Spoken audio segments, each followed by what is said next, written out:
Boa tarde, senhoras e senhores, estimada audiência.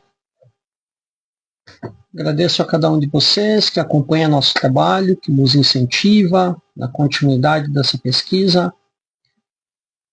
É com grande alegria que compartilhamos sempre os frutos desse trabalho, dessa pesquisa, e que isso sirva a cada um daqueles que buscam esse tipo de conteúdo, que eles auxiliem na sua jornada, na sua caminhada pela sua autorrealização, pela sua autoiniciação, ou seja, a caminhada, para que o caminhante caminhe a caminhada com pelo menos um pouco mais de informação. O atual momento do nosso projeto, a História da Luz, está compartilhando a nossa produção em cima dos arcanos do tarô, dos arcanos maiores. Nos propomos, diferente do que já foi abordado anteriormente nos episódios do programa Conexão Mística, hoje nós abordamos, na atualidade, nesse momento, abordamos os arcanos de forma separada. Assim, diminuindo o tempo dos nossos episódios, buscando ser o mais direto possível e sem enrolações, apresentamos para todos vocês aquele conhecimento que abrange este antigo método de instrução, que funciona por meio dos arquétipos que estão velados dentro deste jogo. Buscamos não usar essa terminologia, buscamos compreender que o tarô apresenta para nós um mecanismo de conhecimento das leis naturais, por meio da veladura dos arquétipos que estão presentes. Podemos simplificar, de certa forma, também, dizendo que as leis naturais se apresentam dentro do tarô, tudo aquilo que foi, que é e que será. Simplificando, mas talvez trabalhando com uma profundidade que pede do processo cognitivo de cada um, da sua plástica mental, da sua plástica cerebral, aquilo que você pode abordar dentro daquilo que já é conhecido. Ou, como eu sempre digo, vocês podem pegar aí os nossos episódios, desde o episódio 0, passando pelo episódio da bibliografia sugerida, ou seja, a bibliografia básica utilizada no desenvolvimento do nosso projeto, depois começando lá pelo episódio 1, 2, 3, e seguindo essa sequência que hoje é apresentada no nosso processo atual da História da Luz, você pode ir desenvolvendo pouco a pouco a instrução necessária para que chegue nesse momento. Com toda a modéstia que nos cabe, este projeto ele segue os conceitos tradicionais do esoterismo ocidental. Ele é fundamentado dentro daquilo que nós chamamos de as ciências sagradas e que apresenta para nós uma decodificação daquilo que o arquiteto, o grande arquiteto do universo, utilizou para desenhar aquilo que nossos olhos conseguem enxergar. Nós não temos olhos para ver as leis naturais, mas por meio das ciências sagradas, ou seja, da alquimia, da astrologia, da cabala e do hermetismo, nós conseguimos decodificar essas coisas segundo a tradição ocidental. Dentro da tradição ocidental, nós temos aquilo que nós chamamos de exoterismos e esoterismos. O exoterismo é aquilo que se apresenta para nós por meio da religião, e o esoterismo é aquilo que se apresenta para nós por meio da iniciação. Claro que a iniciação ela pode estar presente dentro da religião, como ela pode não estar. Então, cabe a cada um desenvolver o conhecimento necessário para reconhecer essas chaves, onde na caminhada, na vida real. Nós hoje seguimos, então, como dito, com mais um episódio do nosso projeto. Hoje vamos para mais um arcano maior do tarô. Aqueles que tiverem curiosidade podem pegar ali desde os primeiros episódios dessa série. Deixe-me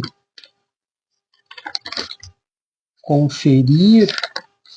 Eu acho que eu não tenho enumerado aqui, mas são 17 episódios atrás nós começamos a tratar dos arcanos do tarô.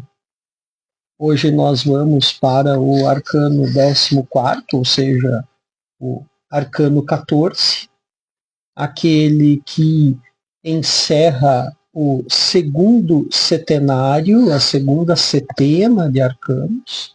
Isso vai ser explicado lá no final do episódio, e que esses setenários vão apresentando para nós também, de certa forma, chaves que são veladas dentro da própria estruturação dos arcanos. Nos auxilia nesta jornada o estudo das letras hebraicas, aquilo que temos uma relação entre arcano e letra, que nós vamos sintetizar isso dentro dos Tzinorot, que são os caminhos dentro da árvore da vida. Alguns autores chamam de Sekel também, mas cada uma destas letras, cada um destes arcanos está ligado a um dos caminhos que ligam as Sefirot dentro da árvore da vida. É claro que se você está chegando hoje assistindo pela primeira vez os nossos episódios do nosso projeto, pode ser que nós estamos falando em grego, mas eu lhes digo que não é grego, é hebraico. Mas para tirar toda aquela visão esquisita que talvez você possa ter, eu volto a sugerir. Pegue lá do nosso episódio 0, o episódio da bibliografia básica utilizada no desenvolvimento do projeto, e a partir disso você vai se acostumando com a linguagem, com os termos, com tudo aquilo que é apresentado no nosso projeto. Sabemos muito bem e frequentemente comentamos, este estudo não é para todos. Poderia ser, mas muitos de nós ainda estão perdidos na caminhada, e com todo respeito, porque cada um tem a sua situação kármica e dármica, né, neste caminho, a sua dedicação ao seu propósito, cada um sabe o que faz, cada um tem uma sequência de fatos e situações que devem ser resolvidas e também reconhecidas no caminho. Tá? Então, por isso que nós temos o costume de dizer que este estudo não é para todos e nós temos plena consciência em relação a isso. Bem, nossas palavras introdutórias ao momento eram essas. Então, como seguindo o nosso protocolo, nós partimos para a nossa prece de abertura, onde nós pedimos ao grande Deus, que é o grande arquiteto do universo, a Yeshua, o iniciado perfeito, aquele ao qual também nós conhecemos por Jesus, o Cristo. Pedimos ao Espírito Santo, que os cabalistas chamam de Ruach HaKadosh, ou o sopro do santo, que depositem em nós, e neste momento, vossas luzes, para que o arcanjo Micael, nosso muito querido, sempre presente, ao Beni Elohim, por meio de Elohim Tsavaot, permitam que o nosso muito caro, docílimo, sempre presente, Anauel, nos auxilie nesta senda que medeia entre Jaquim e Boaz, para que nossa língua não pese ou deixe a nossa conduta ética do lado. Que assim seja. Avançamos então para o episódio de hoje. Como é de hábito para nós, um comentário rápido para relembrarmos a respeito do que foi tratado no episódio passado, da semana passada, Relembrando então que nós tratamos do arcano 13º, a morte. A palavra-chave para o estudo deste arcano é mediação. Vocês podem perceber que a lâmina por si, ela vela um conhecimento muito interessante a respeito da obra alquímica, ou seja, nós só conseguimos transmutar as coisas por meio da mediação que é feita por quem? Por ela, aquela que semeia, aquela que colhe, aquela que nos cobra pela nossa conduta. Símbolos muito presentes aqui, que a gente pode ser bem franco em apontar, as duas cabeças que estão aqui, uma cabeça de uma pessoa comum, outra cabeça com uma coroa, dizendo que a morte chega tanto para os ricos e tanto para os pobres, ou seja, para os plebeus e para os nobres. Todo esse campo negro, escuro, ele nos apresenta também, além da morte, nos apresenta a vida, nos apresenta umidade, o que nos leva a mostrar o trabalho que é feito na via úmida, que envolve morte, mas nós encontramos também nisso a vida. Né? O termo que nós usamos aqui é o putrefactio, o fogo frio da putrefação.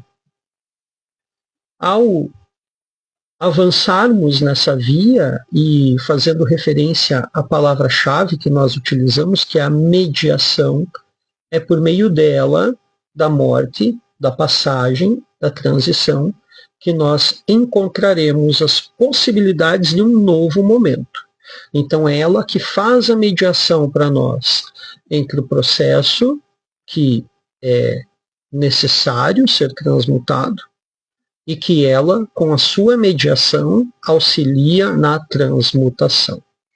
O simbolismo alquímico aqui é muito presente, né? Volto a lembrar, por meio da putrefação, do fogo frio da putrefação, que mesmo estando ligado à morte, ele nos apresenta as inúmeras possibilidades da vida. E o que isso pode ser interpretado por essas pequenas plantas, por esses vegetais que crescem neste nigredo, neste solo negro.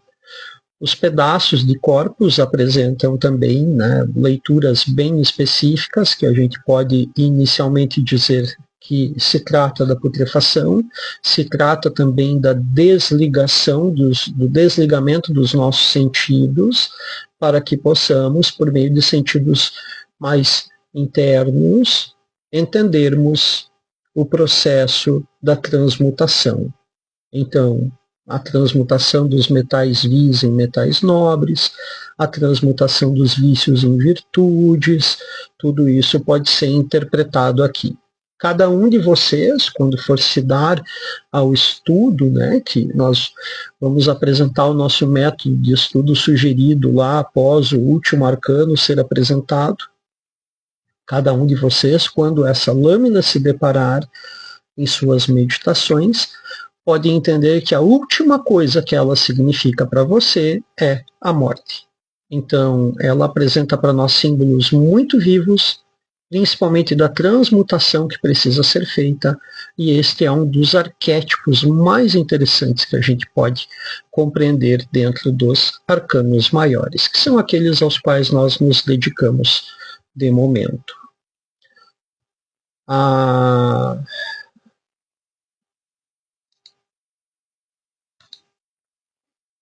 letra hebraica que faz essa referência é a 13ª, que é Mem. Letra mãe representa a água primordial. Isso nós percebemos aqui por meio da via úmida, né? O arcano ele é representado aqui pela foice, né? A ceifa, o ser que segura.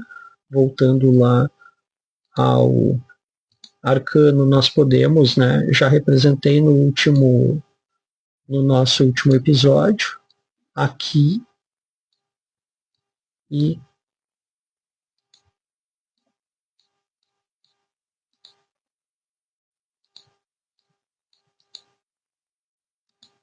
vamos lá. Aqui, a letra Mem.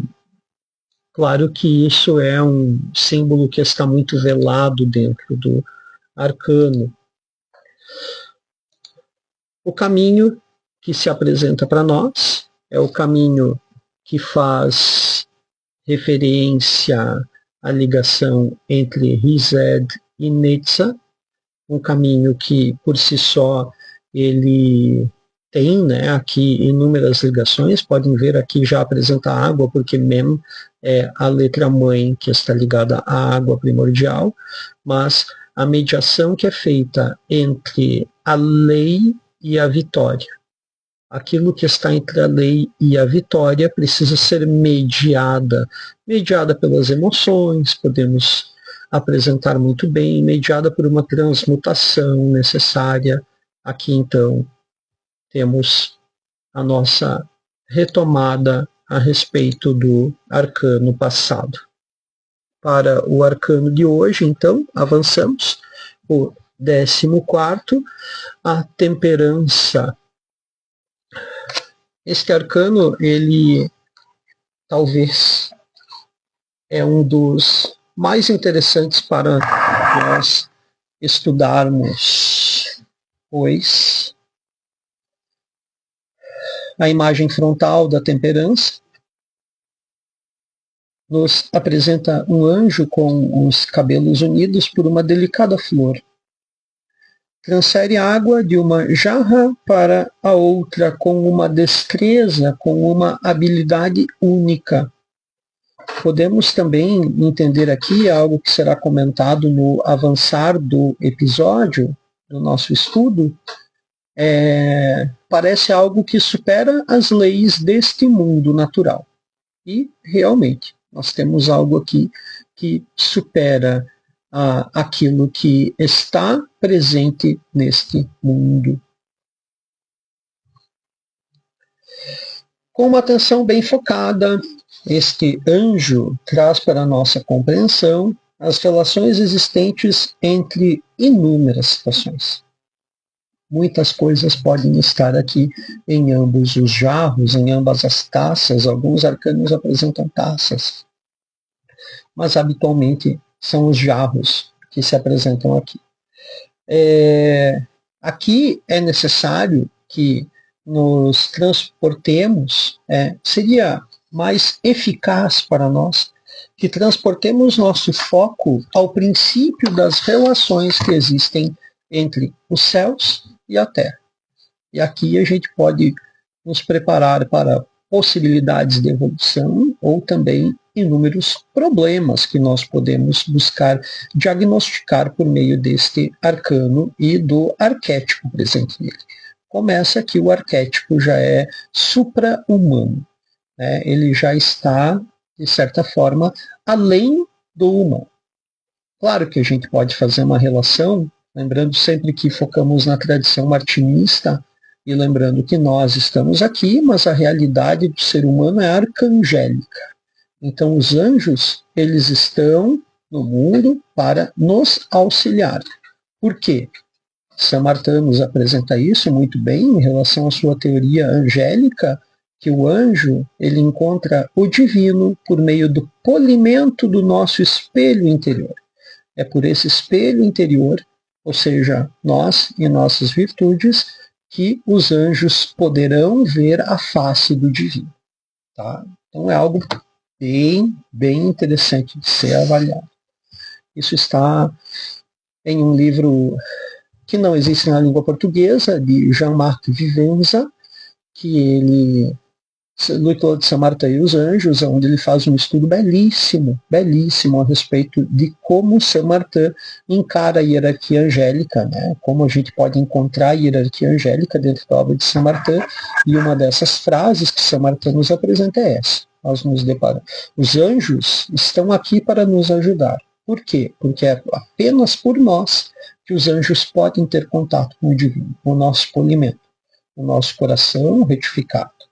Então, bem, relações entre céus e terra, de momento, nós aqui manifestados, nós só conseguiremos isso por intermédio do Espírito Santo e dos anjos. Claro que depois de algum momento de muito trabalho, a gente pode ter um contato mais específico e próximo com os arcanjos, mas isso pede muita vela e muito incenso. Bem, avançando, é muito claro aqui o conteúdo hermético desta lâmina. O que é acima é como o que está abaixo, pois o que está abaixo é como o que está acima, para que assim se manifestem as maravilhas da unidade ou da coisa única, como o texto da Tábua de Esmeralda nos apresenta. O intermediário, aquele que faz essas relações na simbologia aplicada pelo arcano, é o anjo. Este anjo, ele é o teu anjo, ou um dos teus anjos. Mas na teoria clássica cabalística, essa relação é feita por intermédio do Espírito Santo, do sopro do Santo, obviamente. Mas nós temos a plena consciência de que o Espírito Santo é um veículo, ele faz a relação entre nós e anjos, entre anjos e arcanjos, arcanjos em nomes de Deus, e nomes de Deus até o propriamente dito Deus, ou divino, ou aquele o inominável.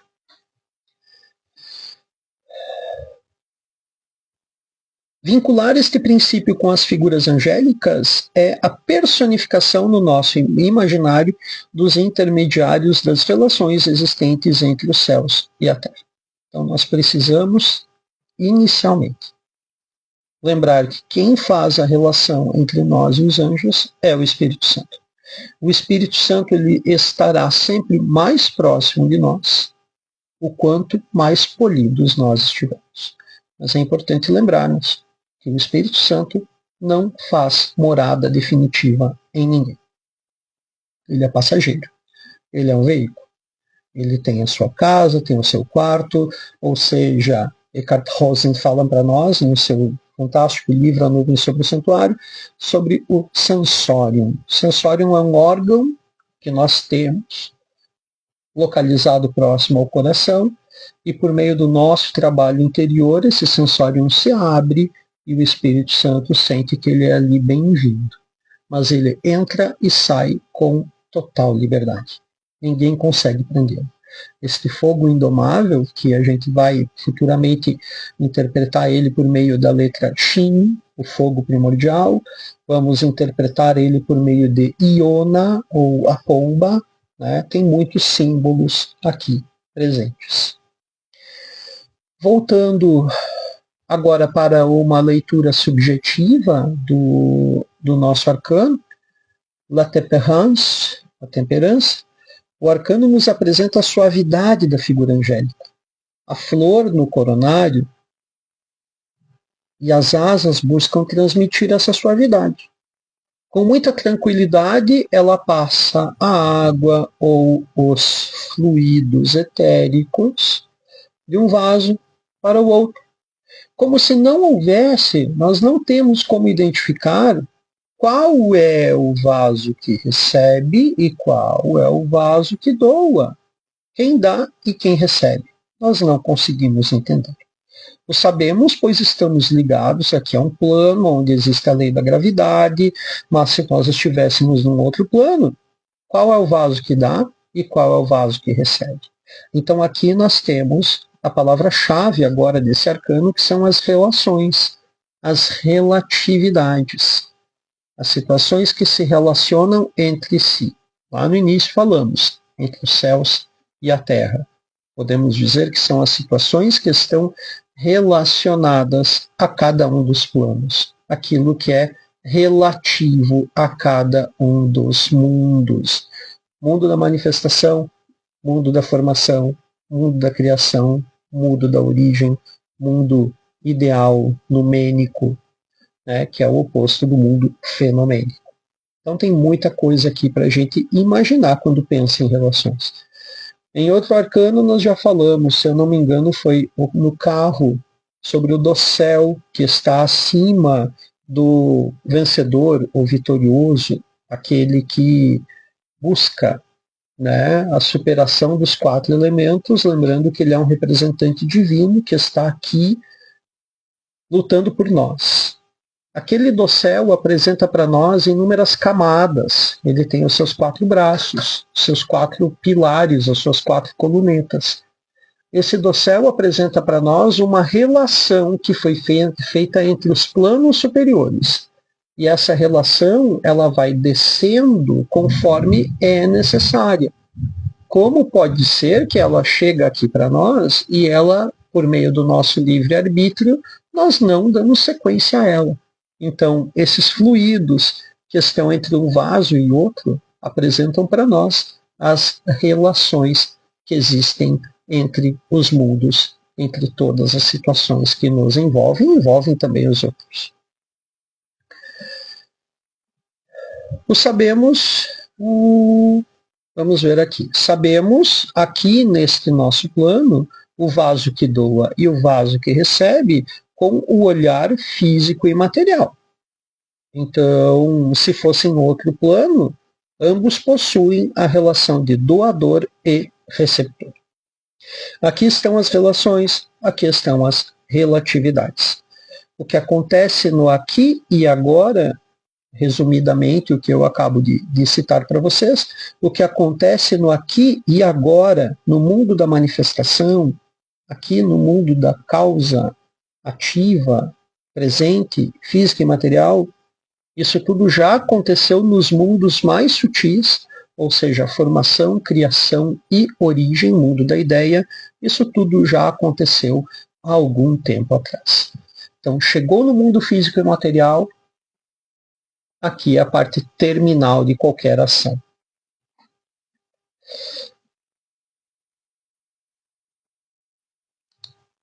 A letra relacionada ao arcano é a letra Nun, que eu poderia representar ela aqui, é claro que saindo também do nosso plano de visão, mas está aqui, os 2 vasos, ou a porta externa e a porta interna, como nós veremos agora ao avaliar a letra Nun. Nun é a letra hebraica que representa para nós o perceber. Também é o dom do olfato. Mas o dom do olfato para quem? A letra Nun é a 14ª letra do alfabeto hebraico. Mais uma das letras simples, ou seja, mais uma das 12 letras simples. Seu formato, segundo a tradição, é o do peixe. Podemos ver aqui o rabo do peixe, o corpo e a cabeça. Compreendem? O rabo, o corpo, ou seja, a coluna e a cabeça do peixe, mergulhando. Né? Mas o seu desenho também transmite a ideia do útero com o canal vaginal e a vulva. Este aqui que a gente pode dizer mundo superior, aquele que nos forma, o primeiro vaso que está na mão do anjo, o líquido e a porta externa, aquela porta que dá para o mundo exterior. Uma dessas formas, né, como dito aqui, o significado hieroglífico da letra hebraica é o peixe. Bem, lembrando, né, no útero, no caso, representa aqui o útero, o canal vaginal, a vulva, por onde todos nós um dia nascemos. Todos nós um dia passamos por aqui.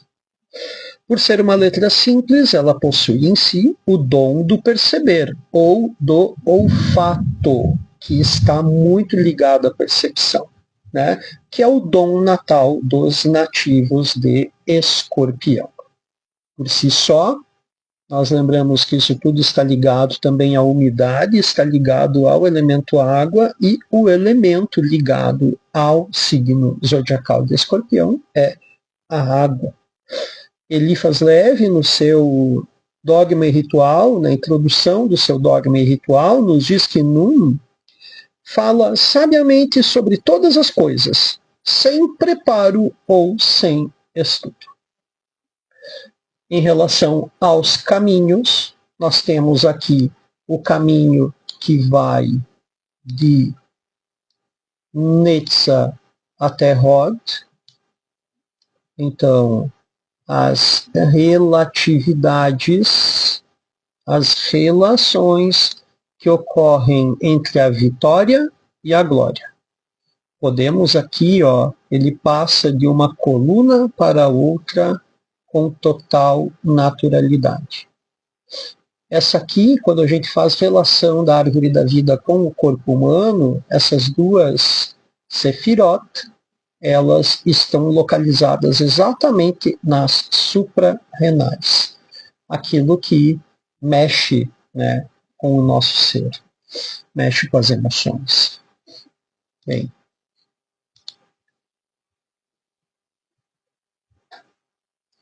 nós encerramos aqui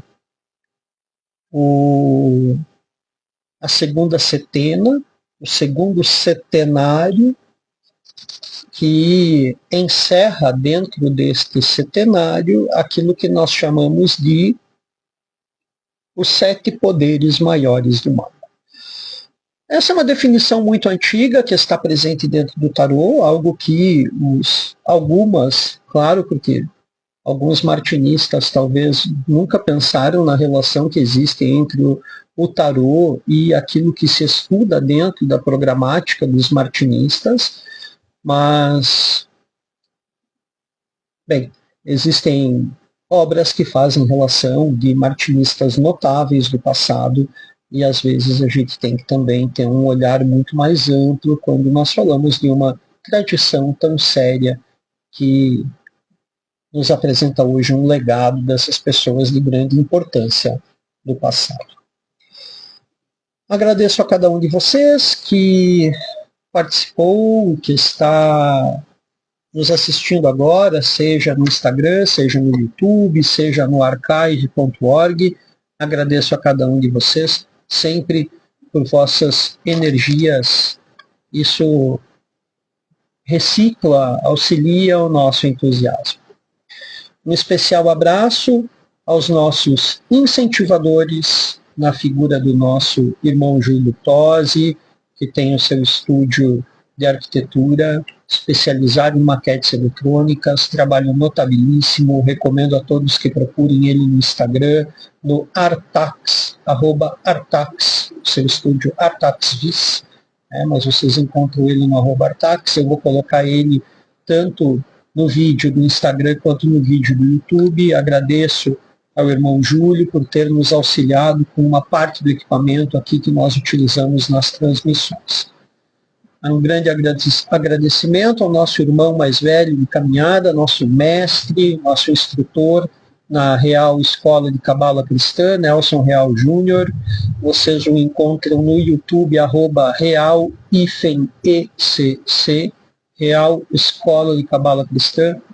Irmão Nelson nos auxiliou com o material didático, permitindo o uso do seu material didático que trata das letras hebraicas com plena confiança no desenvolvimento do nosso trabalho. Muito obrigado ao irmão. Como eu disse, vocês o encontram no YouTube, no @Real-ECC. Também estará aí embaixo na legenda do nosso vídeo no YouTube. No Instagram, o seu perfil é inativo, que é o Real Júnior Fotos. Tá?